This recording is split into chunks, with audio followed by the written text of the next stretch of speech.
brother suggested a book to me called Nonviolent Communication by Marshall Rosenberg, which I devoured and loved so much.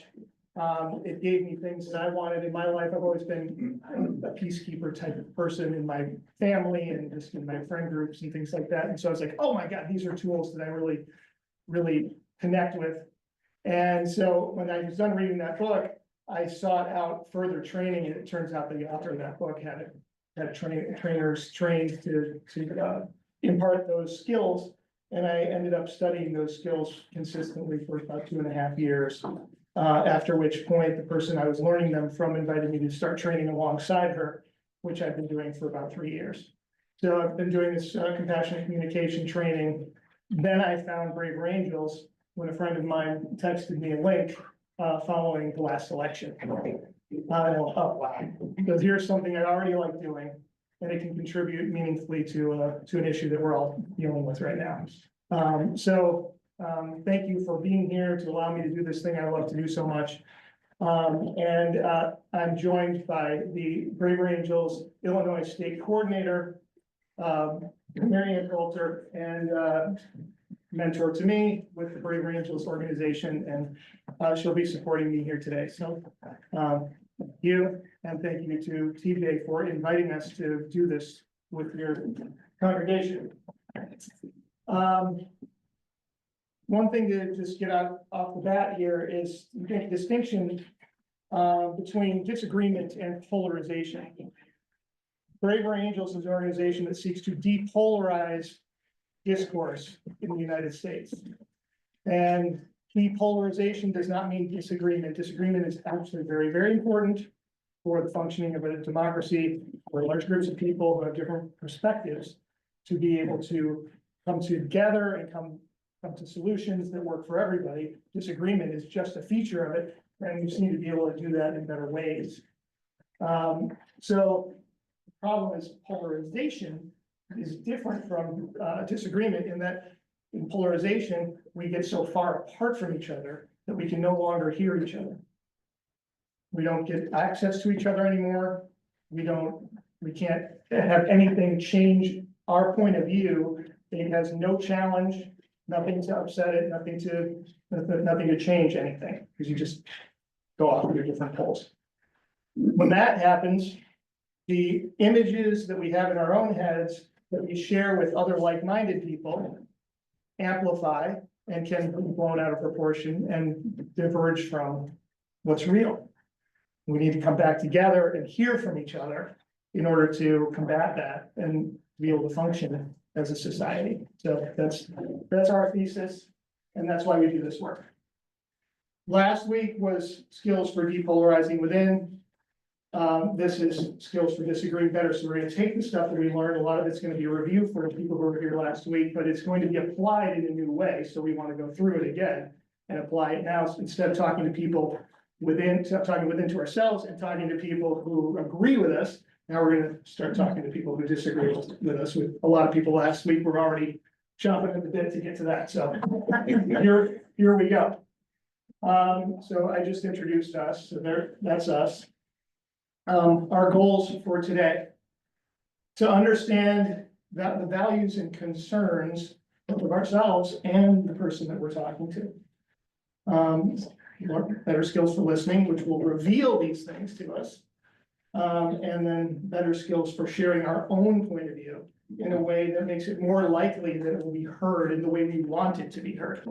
Doesn't mean it's going to change someone's mind, but it just gives that person access to a perspective that they maybe otherwise wouldn't have had if they weren't talking to us. And then they can change their own mind with that. But if they don't get access to our idea, they can't change their mind with it. But we're not going in there and fixing people's errant ideas. So our agenda today, we'll start with some ground rules. I don't expect problems with you people about the ground rules. Some expectations to abandon. We'll introduce to each other. You guys already know each other, but we'll just kind of connect about why we're here. We'll check back in. We did a little interpolarization thing last week to examine. So those of people who were not here last time, we'll get back to that quickly. We won't spend as much time on it today as we did before. Then we'll refresh those skills that we learned last time, the LAPP skills. We'll introduce those skills to people who weren't here last week. Again, more quickly. Then we'll practice those skills talking to the other side, and we'll wrap up. Okay, so the ground rules are pretty simple. We're here to talk about these skills. We're here to learn these skills, not to debate policies. We'll use the policies as a framework for having these discussions and learning how to use these skills. But the point is to have the skill. And then we'll help each other out while we're doing that. Okay, so nothing to win here. This community, I'm sure will have absolutely no problem with that. So good on the ground rules. Now, here's the thing about this work in general and using these skills. I've already kind of touched on it, but we want to abandon these expectations that you're going to persuade the other person.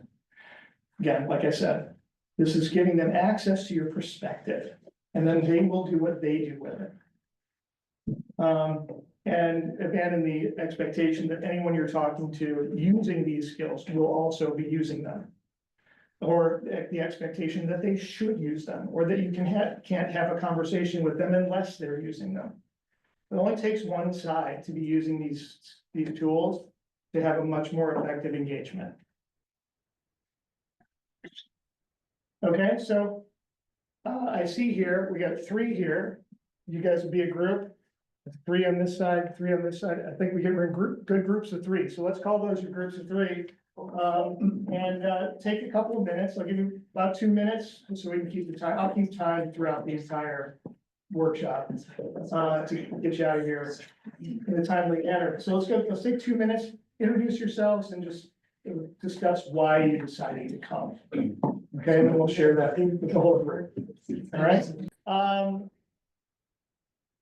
I see up front with, we have a group of 5 up front, and that might make the discussions less fruitful for each of the 5 members.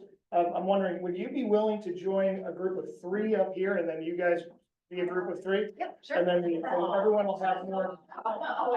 Good to know you. Good luck over there. Thank you. Then everyone will have more time in the group discussion. Right. Thank you very much.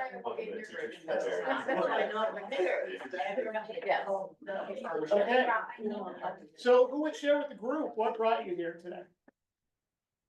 Just in small groups, who would tell everybody?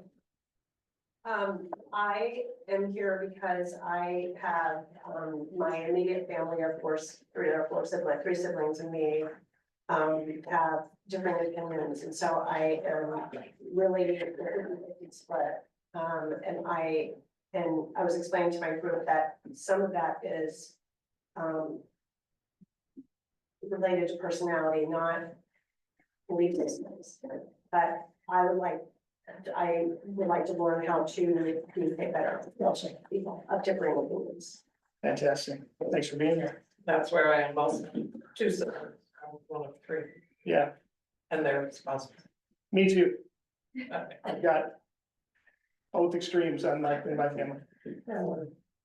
I was telling TJ this week, I flunked last week.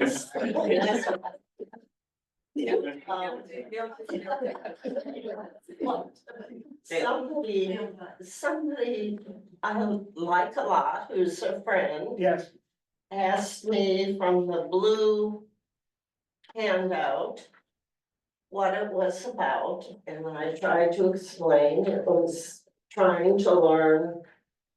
And I knew she was on the other side of the fence. And I said, we're trying to learn how to have a conversation, and I won't offend you, and you won't offend me. And as we talked, she said to me, I used to think you were an intelligent woman. That's just plain ignorant. oh, wow. Well, you're trying to do this. Okay. I know, because then I just shut up. I mean, Right. Well- inside I was laughing. I thought. Better reaction than the other reaction. Oh, that's great. So now you're gonna So- learn how to. say- Well, this is, you actually completely aced the test. Aced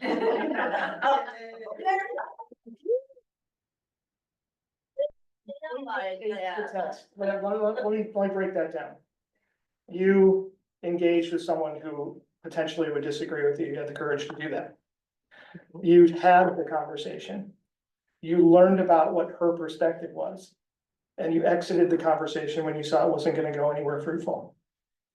Those are wonderful things. Also, I'll say, that compassionate communication, communication of this kind, is not arriving at perfect communication. There's no such thing.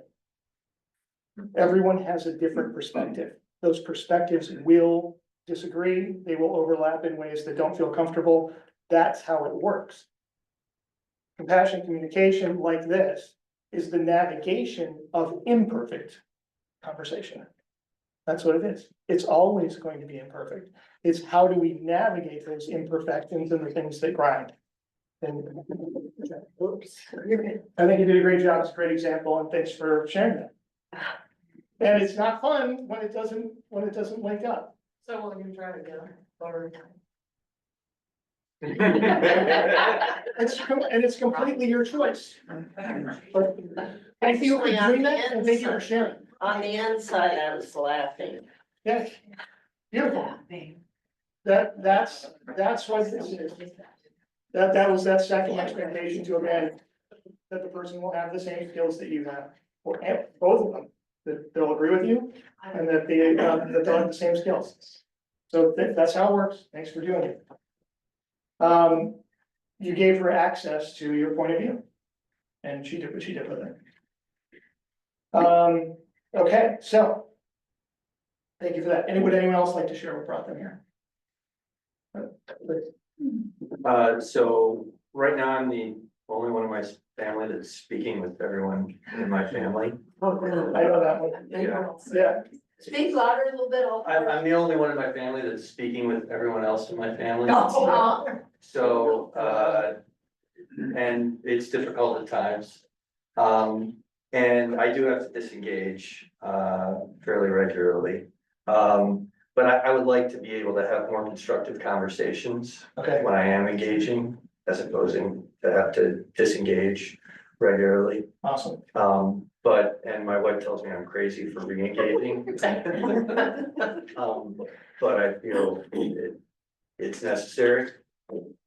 I agree with you. Yeah, and thanks for being crazy. Awesome, well, we have some things that could help. Okay, thank you very much for that. So, let's get started then. We're gonna go back and talk about, just check in with some things that we did last time, which is the first place to depolarize is within, is to recognize the parts of us that are the human, very natural parts of us that can give rise to polarization and help us stay divided from the other side. So just to check in with yourselves.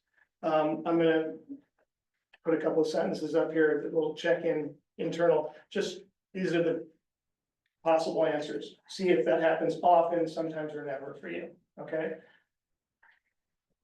How often, when thinking about the other side, do you assume that those people all think the same way about everything?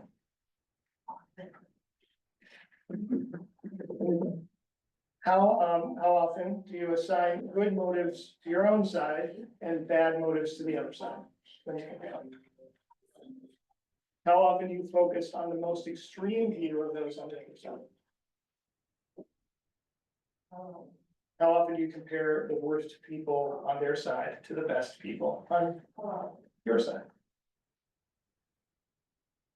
And how often do you get a little rush when someone gets a stinger in about those guys? Never. That never happened to me. Never. Okay? So personally, I can find all of that. Depending on the situation, I can find all of that in myself. And then, just take a look at this real quick. Which of the following is the closest to your overall emotional attitudes for the majority of the people who support the other side? It can range anywhere from hate, they're enemies out to destroy the country, disdain, they're ignorant and should know better, pity, they're all well-meaning, but they're duped, they watch the wrong news channel.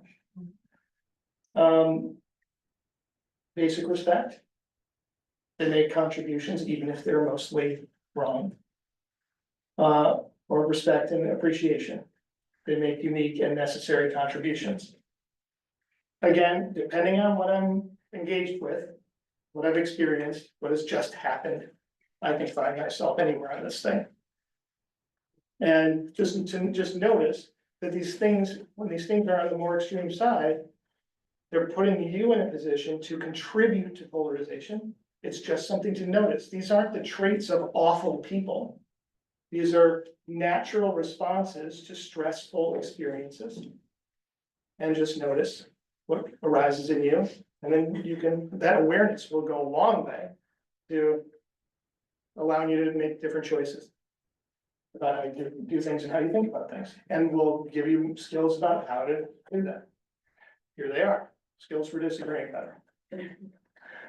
You were last week, we'll remember this, LAPP, listen, acknowledge, pivot, and perspective. When confronted with someone who disagrees with you and you're in an engagement back and forth, you have the opportunity to do this. Doesn't mean you will, doesn't mean you have to. This just can be brought to bear. Okay, so things to do when listening. It's the first part of it. The key here is that these first two things prepare the ground for you to, for your perspective to be heard and understood. This checks, pivot checks to see if the ground has been sufficiently prepared. And if it has been, then you share your perspective. This order of operations just makes the engagement go a whole lot better. So when listening, couple of tips. Turn your inner debater off. You're not listening to find the cracks in their argument. And there'll be cracks, but you're not trying to find them and expose them.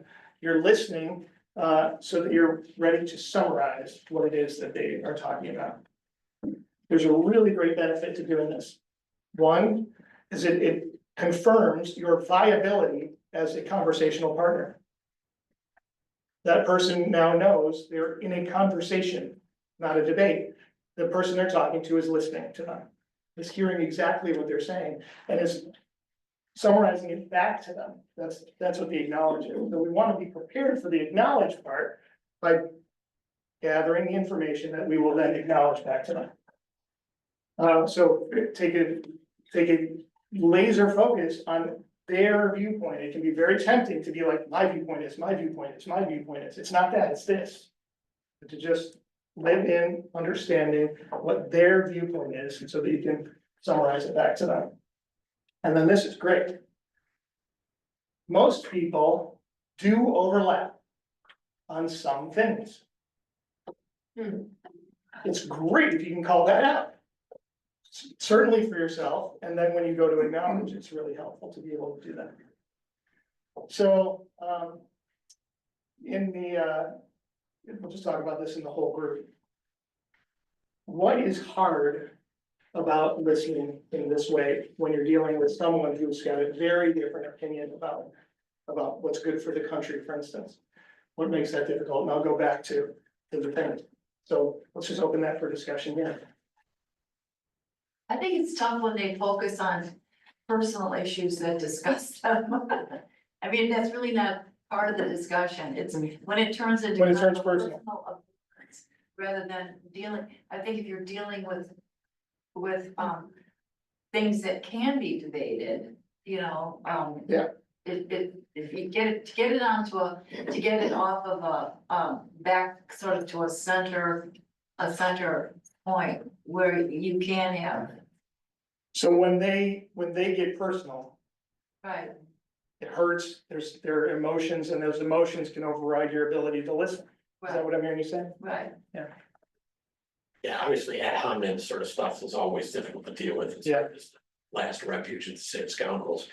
But for me, it's when you're listening to people and they make a point and they say things that are incorrect, or they base their opinions on things, and you listen to them, you have to go through, and this is from either side, right? Yeah. And you sort of, and so that it becomes hard to understand where they are Yeah. when they're relying on things that there's no way can be Yeah. true, or it's sort of, they're living in their echo chamber, and that's hard to get them out. So when you've heard something that doesn't square with what you know to be true, it's hard to just continue to listen, because the desire to correct inaccurate information is so strong that you just want to get that taken care of before you continue. Is that what I'm? Yeah, that's exactly, it's sort of, it turns up the stack on everything else. Yeah, right. So it's just hard. You can't continue listening to this because we're all going off in a direction that doesn't make any sense. Yeah, makes sense. Anyone else? What makes listening hard? I think making, because I sort of feel like sometimes that we just inherently have such a different value system. And it's very hard to discuss things when you're just, are not starting with the same value system at all. So it's kind of like, what's the use? Like, we're just coming from completely different worlds, and so, And I don't mean politically, I mean just a yeah, innate value system. right. So it's hard to listen because those values just don't square with mine, and Right. it's hard to listen to. Yeah, If I get the feeling right away that their only interest is to change me and not to listen to me. there's an agenda here. To try to get in here and change everything that's in here, you feel defensive and you want to shut it off. Yeah, connect with that too. So, here's what we're gonna do, a little exercise here. I'm going to read, a couple of prompts here of conservative values and liberal values in broad strokes. These statements, this collection of values I'm gonna read you has been collected over hundreds of Braver Angels workshops over the years, where groups of self-identifying blues and self-identifying reds have been asked to talk about what their values are, and we've taken these from many workshops and compiled them into these lists. They're not perfect for every single person. Every person is much more varied than this. But these are the things that come up most for self-reporting conservatives and liberals. So let's just take a look at these. So conservative values as reported by conservatives that have done our workshops. Tend to be, these are the most important ones. There are many others that are values for them as well. And the individuals will vary. So individual freedom and personal responsibility tends to be a conservative value that is highly touted. Free market capitalism is an engine of human progress. Patriotism, enthusiastic love for a country. Social values of religion, family, and respect for tradition. And local initiative and local charity. Conservative concerns include grouping people into identity categories that compromise their individuality, government expansion such as overregulation and excessive taxation that limits the freedom of individuals and businesses to make their own choices, skepticism about the ability of government to manage complex programs, suspicion of utopian promises, and caution about social engineering is coming with many unintended consequences, and being immediately labeled with an ism or phobia when expressing views about public policy and cultural issues. Again, not a comprehensive list and doesn't apply to each individual, but these are broad stroke conservative values. On the liberal side, inclusiveness value, they value inclusiveness, especially for those on the margins. Diversity, value of human differences, a level playing field for people who have been denied opportunities, an active government to help those in need, sustain healthy environment and ensure fairness, and safe social environments, which include attention to language. The real concerns tend to be abuses of free market capitalism that lead to exploitation and inequality, ignoring historical forces of injustice that are still present, patriotism that is not balanced with criticism, groups who are left out of social progress, and immediately being labeled with terms such as woke and big government liberal when presenting views on public policy and cultural issues. So notice that each group is concerned about being labeled. Okay. So now, how might better understanding the core values of the other side from yours, and their concerns, how would that help you communicate and disagree better when you're talking to someone? For example, of a liberal listening to a conservative, for instance. Conservatives' concern about affirmative action policies is often connected to their emphasis on treating people as individuals and not as members of groups. Even conservatives who would personally benefit from affirmative action tend to see it as violating a key principle. So this task is not to critique that list of values. Or the statement that I'm gonna share with you soon. Listen. It's ask yourself how understanding values and concerns might help you listen. So for now, just think about that idea, that we'll break into small groups. Okay. Hold on one second. Let's check my notes here.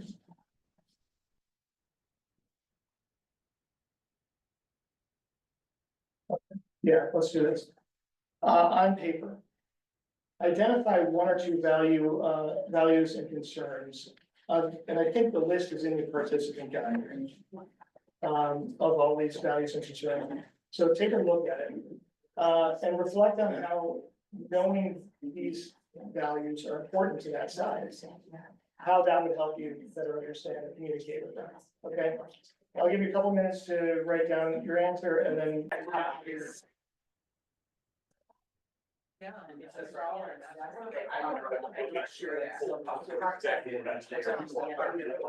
Okay. Who would share their ideas for how they would, these, understanding these values and concerns would help the listening part of it. We were just talking about the first thing that we did, the first thing I did was went to both sets of values and found out I had in common with both sides. Yeah, we have a. And Yeah. it's. Yeah. Common ground. And for most people, except when you look at the bell curve on either end, there's going to be common ground on either side. And there may be some differentiation in how you arrive at that goal, and that would be the source of the discussion. Yep. But that's where we both started. Amazing. There is recognizing that most of what we deal with in the political realm is not disagreements about the values, but how to address them. Yeah, right, exactly, exactly. And we share the values. Beautiful. Thank you. Anyone else? Yeah. I was struck by what this offers us as a means of asking questions. So to say to somebody, you know, I understand your patriotism and your enthusiastic love for our country. Tell me more, what is it specifically that you love? And then invite them to talk about something that Yeah, squares with their values. right. To be able to know exactly what that is, because they may name things that you can agree with and not name the things that you don't agree with. Yeah, beautiful. And if you can find in what they're saying, few people will, when they're talking to you, will say, my values are, and tick them off. But if you can find in what they're saying and identify a value or a concern that you understand and use that as a hook to hang your conversation on, it can go really well. Yeah, thank you. Anyone else? Okay, so the next piece of this is acknowledge. So now listening. The idea is to listen for those values and concerns that you may share, that you can find some way to talk about, and invite them into. And then, the next piece is acknowledge. So when you're doing this, you're gonna paraphrase what they say back. You don't need to go word for word, you know, but if you can run what they've said through your own brain filter and then paraphrase it back to them, then they'll know that they've been heard. Also, what's beautiful about it is that when you're paraphrasing it back, you are assimilating the information that they have given you. And you can actually find yourself accessing what they've said better because it's gone through your own filter than when you initially heard it from them. It also gives you an opportunity to put it in terms that work for you and to check if they also work for the other person. So there's all kinds of great things that can come out of that move. As you do it, you clarify as needed. You want to make sure you got this right. It doesn't do you any good to paraphrase back, have it be wrong, and then rush through it. You want to make sure that the person has been heard in the way they want to be heard. Obviously, finding agreements is great. So it's, again, another thing that confirms that you're a viable conversational partner for this person. And then at the end of that acknowledge statement, you want to either pause or directly ask. Did I get that? Am I tracking you? The idea when giving an acknowledged statement, the win is, if you can get that person to say, that's exactly what I meant. Thank you. I wish I had said it that well. That's what you're going for. We actually use a version of this when dealing with upset customers. It helps when they call in and they're telling us about an issue that they've got or a problem that they're having with our service. We walk them through and try and find out what the issue is. Listen to them, hear them out. You might think you know what the problem is. And if you jump right to the solution, it bypasses the whole process. And you think you're solving the problem, but a big part of the process is hearing them out, letting them explain what the situation is, letting them get it off their chest, diffusing the whole situation. So particularly if they're upset, the diffusion process is a really big part of the steps that you're going through. Now, you might not be engaging somebody that's upset, but allowing somebody to explain their position and then repeating back to them, letting them know that you've listened and heard them, using your own words, is a big part of allowing them to recognize that you're engaging with them. Couldn't say it better. Just one other point, so I find myself in the acknowledgement part of this conversation periodically. Yeah. Where they're acknowledging my point of view, but it comes back with a lot of sarcasm. You know? You need to tell me. I just want to keep that out. Acknowledgement, please. That usually makes it worse than not having to acknowledge. Giving the comment, I thought you were an intelligent person. So what I'm hearing is that you're completely an idiot and have no idea what's going on. Yeah, no, Well, absolutely. that's amazing. These conversations with your kids. Yes.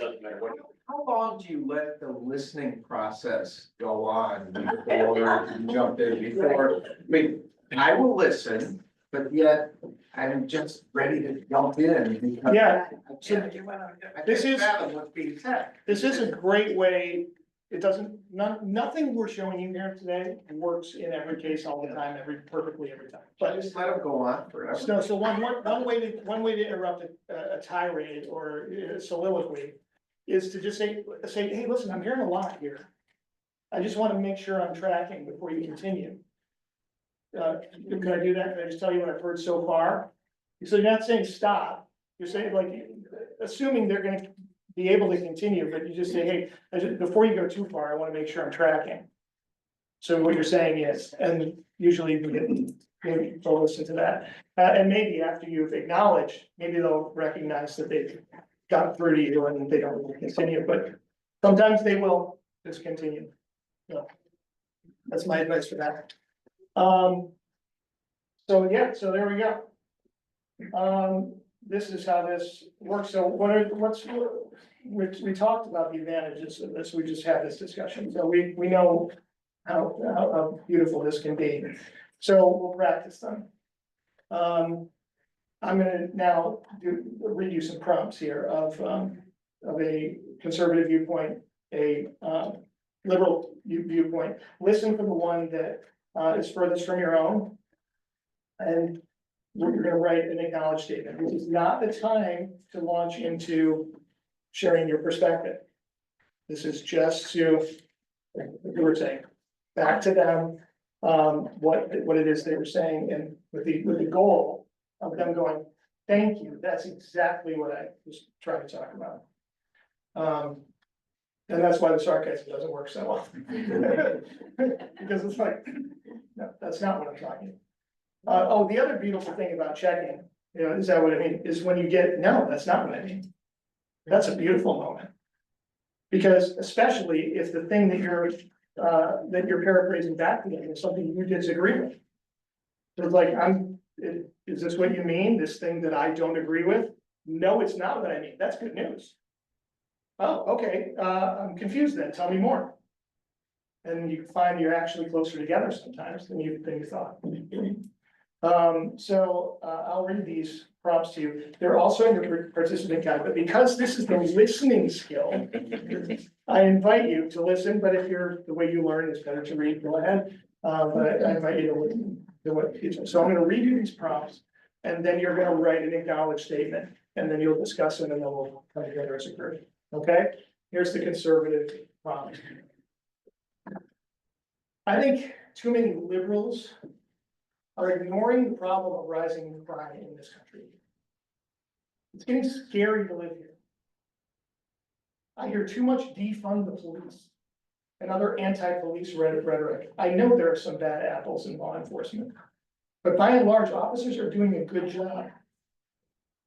And demoralizing them when civic leaders, and it's demoralizing for them when civic leaders and regular citizens don't support them. I want our city to do the right thing by expanding law enforcement presence. And I know officers don't solve every problem, but they are our first line of defense and they deserve our full support. Okay, so here's one. It's the conservative prompt. And here's the liberal prompt. You conservatives seem to think that throwing more money into law enforcement is going to solve every crime problem. Crime comes from poverty and discrimination and has to be solved by addressing those problems. Communities of color in particular don't trust the police, and for good reason. Instead of increasing the police budget, I support funding for social workers who can respond to mental health 911 calls rather than armed officers showing up. We need to support community agencies that can get to root causes of crime. Let's stop overemphasizing law enforcement and take a broader view of how to improve public safety. Okay, these are in your participant guide, so you can refer to them as you write your acknowledged statement. I'll give you a couple minutes to write your acknowledged statement of the one that that's furthest from your point of view. And then after a couple minutes, I'll say, okay, time to go into groups, and then you can discuss, and then we'll come back again, okay? Any questions? Okay, go. I was saying that. So you believe that all men enjoy everything? Who would share their acknowledged statement with the whole group? It's not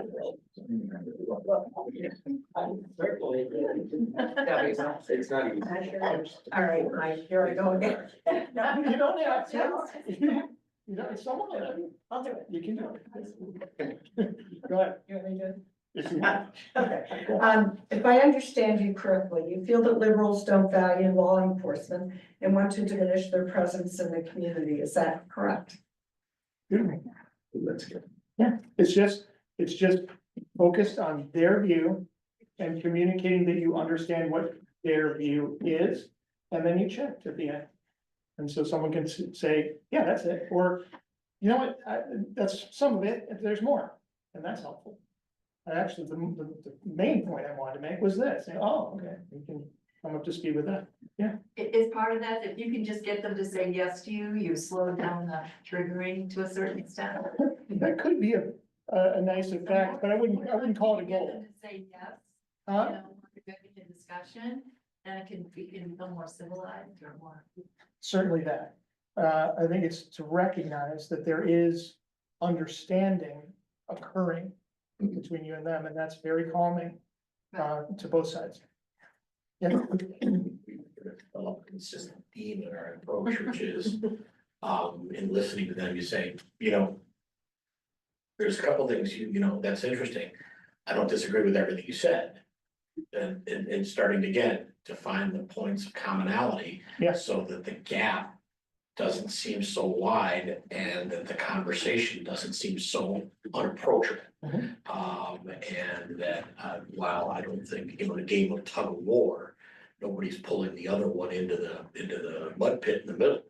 But, at least you can walk away saying, all right, there is some value. And going back to even, politically, many years ago, when you saw, Denny Moynihan and Tip O'Neill, working with Ronald Reagan. right. But also without the scrutiny of the internet, which is a completely different. Yeah. Which is the fly in the ointment. But it's just about finding those points of commonality and moving forward. Well, did you have a statement you'd like to? That was, I can read Okay. mine. Okay. I hear that you're concerned about, this is responding to the conservative prompt. I hear that you're concerned about crime, and I agree that the police need support. What do you think that looks like? Okay. So inviting them to say more. So, and I would say, check in with yourself. If your question is actually rooted in a desire to understand, or if it's a challenge to their point of view. And if within your heart, it is a challenge to their point of view, I would advise you not to ask that question. But if it is a sincere desire to understand more, then yes, great. Thank you for that example. Great. So we took on a liberal prompt and, so it sounds to us like you're saying that additional policing kind of treats the symptom, but it doesn't treat the cause. And we should, allocate more resources toward the causes of crime, not the outcome. Yeah, if I take that perspective, I'm hearing that you're connecting with what I'm saying, and I'm not, in that response, I'm not hearing any, like, judgment in it, thank you, nothing that's trying to steer me away, nothing that's trying to set me up for the hammer. So, yeah, really good. Anyone else? Okay. So once we've done this, and we've gotten that kind of acknowledgement back from them that that we've gotten it right, that it's accurate, we're getting it. And you can really celebrate if someone's like, yes, thank you, someone's finally listening to me. Then it's time to do the pivot if we want to share a perspective. If our goal is to have our point of view understood in the way we want it. We've prepared the ground, we've kind of gotten that kind of conversation set, but I'm in a conversation with you, it's not a debate. I have a different point of view than you do.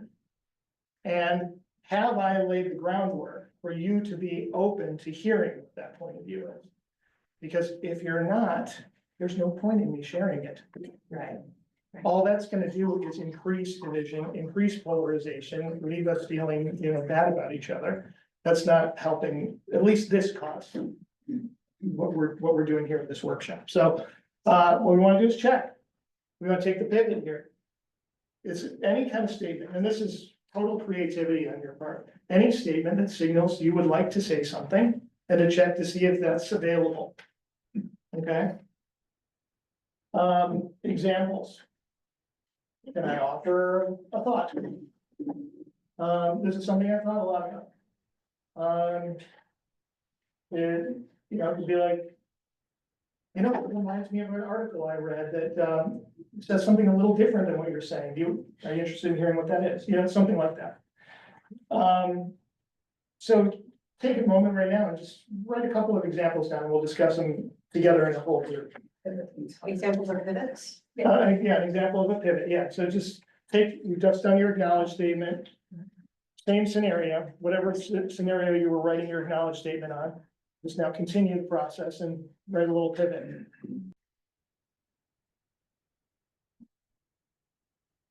I've thought a lot about these issues, and I've read things from both conservative and liberal perspectives. Can I offer you my thoughts? Great example. Great example. Who's got another one? Yeah, Well, I certainly agree that poverty and discrimination make crime harder to reduce.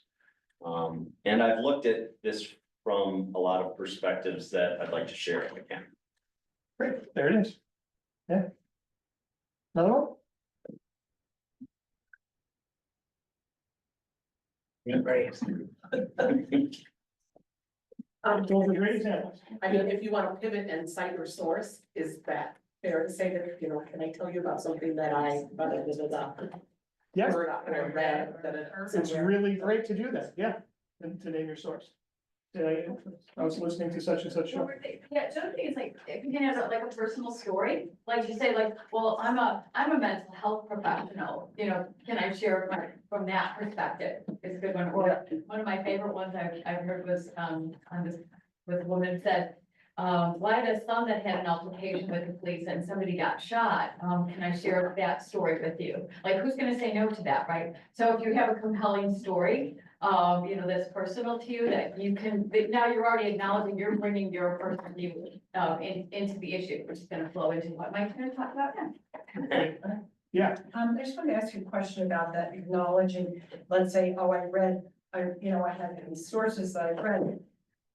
Sometimes that seems to be problematic, because if you say, well, I read this in the New York Times.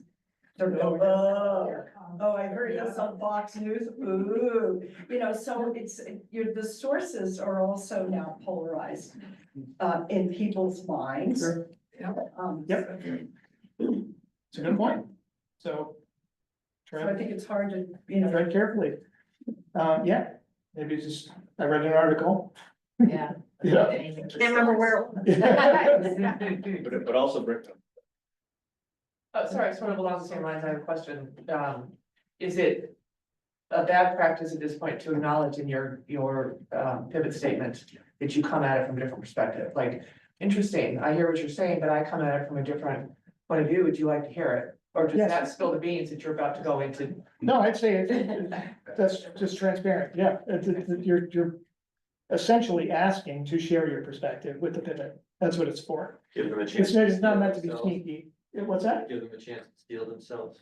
I was gonna say, but to Julie's point, so because mine was sort of interesting, you've outlined some good points or some thoughtful points.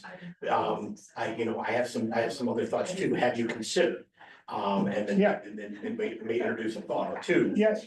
So have you considered, and then launching straight into it without checking to see if the other person is willing to hear your other ideas? Could set you up for an unpleasant interaction at that point, or you might be dealing with someone who's just not open to hearing your point of view. And from my perspective, it wouldn't be sort of beginning a long answer, but Yeah. it would be a point or two. Yeah. And then leaving it open for the opportunity for them to respond, because if they're not, whether it's this article or a perspective or different thought, yes, because obviously the whole point is the invitation. Yeah. And just whether in terms of what they're looking at and what they've considered, it's not to go. Yeah. If you offer any counterpoints without asking for permission, you've engaged. You can, what? If you offer counterpoints without asking for permission, you've engaged. What happens, what? So it's saying you've begun you've engaged with your perspective. If you haven't asked for permission to do so, and that can be a tacit ask for permission. It's not like, do I have permission to speak to you now? It's just like checking, does this look like something you're open to? Without doing that first, you've moved past a step in the process that opens one's mind to what you're about to say. You're just skipping a step that could be advantageous to being heard the way you want to be heard, that's all. So none of this needs to be applied dogmatically. We're all human beings. We're just gonna have regular conversations with people. When it's delicate and you really want to give yourself every advantage of being heard the way you want to be heard, this is a great way, let's put it that way. And I would advise you to take all of the steps. And it's up to you whether to skip some, and when the conversation's more casual, skipping one's fine, it's not gonna make any trouble, yeah. We were talking about how sometimes people just wanna talk. Yeah. They just wanna talk. Yep. So if someone says, no, I'm really not interested in the point of view, Great. then how do you gracefully exit the conversation? I honestly, personally, I have been in the conversation, I have had that said to me, and my response is, great, now we don't have to waste any time on that. Okay, so. Yeah. You know? My response is great, I'm gonna go get it right. Yeah. Awesome. What do you think of these cheese balls, you know, like what? Cause it's not gonna do any good for me to push it in when it's not wanted. All it's gonna do is harden their point of view. It's not gonna help anything. So it's like, yeah, oh, thanks for your clarity. You don't wanna hear from me. Awesome. Okay, cool. So now that we've done that, you've gone through the pivot, then it's time to share the perspective, and we have some advice here about, What if they want to keep talking? oh, what if they want to keep talking? Yeah. Thank you for that. If they want to keep talking, go back to listen. Yeah. Just start at the beginning again. One thing that's really helpful for people who are really passionate about what they have to say and they want to be heard, and that's the most important thing to them. Go listen, acknowledge, listen, acknowledge, listen, acknowledge, and listen, acknowledge. Go away, go to sleep, come back in, listen, acknowledge, listen, acknowledge, listen, you know. If it's someone who's close to you, it's a family member or something like that, listen, acknowledge for a couple of weeks. And then listen, acknowledge, pivot. On the 7th interaction. Can I What- get a word in How do you edgewise? know? Yeah, right. So can I get a word in edgewise? What you're saying, see, it's the thing about like, okay, my turn now, or, and I know you're joking, but those will not, you'll get a yes. You'll get a yes, but it's not really a yes in their heart. So what you're looking for is, are you actually interested in hearing what I have to say? And the propensity for that answer to be yes increases with several rounds, however many rounds you need to do it, with listen, acknowledge, listen, acknowledge, and listen, acknowledge. Yes. Well, last week you mentioned the aspect of relationship, that this is about building or keeping a relationship. And if it's somebody who is important to you, you're gonna have to listen and acknowledge until you feel as though Yes. there is an opportunity to. I have had great success with what I just told you with family members. Just Wow. a month of listening and acknowledging. Years. Yeah, honestly, sure. Hopefully I can get to that pivoting. Yeah. And the fun thing is you can pivot anytime. When the pivot is honest and it really is a request, you're checking to see if they really are interested in hearing from you, and you just take the answer. You get a no, you get to just going through, you get no response, that's your answer, not now, not yet. But it's amazing to watch someone come to a willingness to hear another point of view. The other thing that's very interesting is that if you listen and acknowledge over and over and over and over again, you start to become enlightened to points of view that maybe you didn't have, that maybe you start to agree with. It's okay to agree with things that you actually do agree with. You don't have to win for the team. You can have your own point of view, and it's okay to be swayed. to your point of view that you do see as safe and good and kind and. Is there a good way to extricate yourself from a conversation? You know, maybe it's not your brother or something that you're having the issue with. Maybe it's a person with whom you have a social relationship and, you know, a small amount of conversation on this feels about like the right amount for productivity, Totally. but you don't want to be talked at for 30 minutes. Yeah, I like So to go out after they acknowledge. Okay, So I go, listen, acknowledge, pivot, maybe even share my perspective, get a terrible response to my perspective. And then I go, okay, this is not gonna go anywhere good. I'm getting a lot of anger and I'm getting a lot of angst and I don't know really how to deal with it. Go back to listen, tell me about it. I'm sorry, tell me about it again. What is it that you're trying to get through to me? Acknowledge that. And when you get a yes, thank you, that's what I'm saying, you go, got it. And that's the end of the conversation. and then you just move on to a different, Yeah. okay. All right. It's cool. Talk about you. Yes. Sure. That is actually perfect. It's based on marriage and family counseling, so we deal with, it's all based on the science of, families fighting with one another. And humor is always a good exit. Well, and I think also, like, when you're dealing with family members, to go to something, or even in a social situation, like, to go to something that you do have agreement on, not agreement necessarily, but a Yeah. common thing in your life. Yep. Right? Right, how about those comments? Right. Right. So you're saying exit the conversation when you have agreement, not when you've established that you don't agree. I think that's. Yeah, that would be my recommendation, like, let's agree to disagree, everyone leaves with a little black cloud over their head. Right, and then. Which you is fine. criticize you. I mean, you just like, oh. Yeah, I like to go back to listen and find an acknowledged statement that they are grateful that I offered. I really work hard at that they go, yes, thank you, that's what I mean, okay, got it. And I feel like what you're talking about is, it accomplishes what people desperately want. They want to feel understood. Yeah. Seen and heard. Yeah. And once they get that, and that goes back to what Alden was saying, once you can kind of, understand that, your concerns have been heard, it's a lot easier to open up to anything else. Yep, and then when I let that sit, like it is, I highly recommend to just go away after acknowledging. When that sits, and it's not been challenged, not been come over the top, it's not been, it's just, there it is. I understand you. That establishes you again as a viable person to talk to in their mind. You retain access to this person.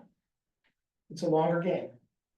So if it's not going where you want it, go back to listen, acknowledge, exit there. You can always, you give yourself the right to come back. So now, let's assume they do say, you know what, thank you for acknowledging what I had to say, you're totally understanding me, so I see that you're someone I can talk to.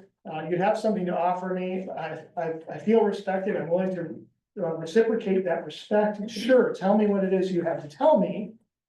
Here's what we want to do. Put things in terms of ourselves rather than broad sweeping statements of the truth, God's truth, and to say, this is the way I see it, this is what I understand about it, this is what my experience has been. So just own it as a perspective. And then, here's where you want to name your sources. The reason you want to name your sources here is because you're not trying to win a debate. You're trying to come to mutual understanding. And so when you say, I read this in the New York Times, you're admitting that this is not something dropped down from on high. This is not something that everybody would agree with, that I got my point of view from somewhere. And that somewhere has its own limitations, and you're acknowledging the limitations from which your point of view is coming from. And everybody in the conversation has limitations to their point of view. 100% of us. I can't see what's behind my head right now. That's the benefit of conversation. I can be enlightened to points of view that are not my own. and then fill in the gaps and the limitations of of my point of view. So naming sources is an admission of my limited point of view. Share a story, like Mary Ann suggested, and then find any points of agreement that are always helpful. So now let's do it. Break down a perspective statement that you would say to this problem that you're responding to, whichever prompt you chose. Give you a couple minutes and then share them with each other. I'll let you know when to do that. So acknowledging that we are actually at our end time right now. I indulged our conversations longer than I should have in order to keep us on schedule, but I love the conversations that we were having. Who here needs to go right away? Okay, so then here's the deal. So since we have people who do need to go right away, which makes perfect sense. Let's just not break into groups. Let's discuss these perspective statements in the whole group. And then we're pretty much at our end. So, when you guys are ready, let's hear some perspective statements. Yeah, Sorry. no, I'm sorry. I want to see if it's correct. While I agree with the need to have a supportive police force, I am on a board of British Children's and I've learned a lot about the needs of the more impoverished neighborhoods in Chicago. I think we as a community need to work on addressing those needs. Great. They were I statements. They were about your own experience. They shared story, tacit story about your involvement with Lori and, I found it very easy to connect to. Yes. I did the conservative prompt. I said, I think there might be other ways to reduce crime. I have a friend who's a social worker who rode with the police and was able to de-escalate domestic violence. Okay, so direct experience of someone you knew, you're sharing it, and again, it's yours, you're owning it, it's from your own life. Thank you. Mine was similar to Elizabeth's. I share your concerns about rising crime, and of course, the police are an important part of the solution. But I think the problem runs much deeper than that, based on my experience working with nonprofits that serve the poor. I believe that we need to address the root causes of the crime, poverty, poor education, life opportunity, et cetera. Yeah, I love that you started it with a point of agreement. That what was the phrase you used, right at the beginning? I see that. I don't know which phrase. They just started again, it was right up front. I share your concerns There about it is. rising crime, and of course, Yeah. the police. I share your concern. And then gave a very clear point of view that you owned as your own, and it wasn't big pronouncements of the truth, just how I feel. Beautiful. One of the things that I learned doing something called Fierce Conversations is to avoid using the word but. Sure. So, yes, so if you do have a but, just stop the sentence and start a new sentence again. Say, yeah. Yeah. Yeah, well, and doesn't always work, but if you find yourself wanting to say but, Yeah, just stop and then start Yeah. a new sentence, even if you're repeating what you said before. I love that. Because but can trigger. It has a tendency to negate everything that came before it. Well, so Yeah. it puts somebody on their guard. They think, oh, and now here it comes. Here it comes. Yeah, good advice.